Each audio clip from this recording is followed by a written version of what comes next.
France Info. 2016, une année de vaillance et d'espérance, c'est donc le message de François Hollande ce soir dans ses vœux présidentiels. Année, Louise Baudet, de lutte à la fois contre le terrorisme et contre le chômage. Ce sont les deux piliers pour l'année qui s'ouvre. Effectivement, avec, et c'est peut-être la surprise du soir, quelques annonces tout de même sur le plan économique.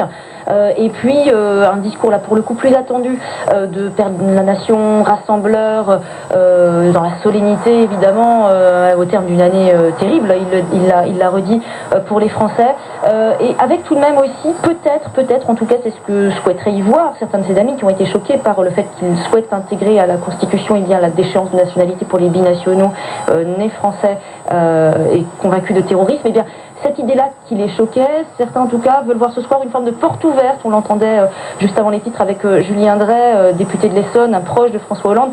Lui estime que, eh bien, finalement, le président ce soir a laissé la porte ouverte à une évolution dans le cadre du travail parlementaire, une évolution vers peut-être une mesure plus consensuelle à gauche, type non plus d'échéance de nationalité, mais le fait de déchoir de ses droits civiques, les personnes convaincues de terrorisme.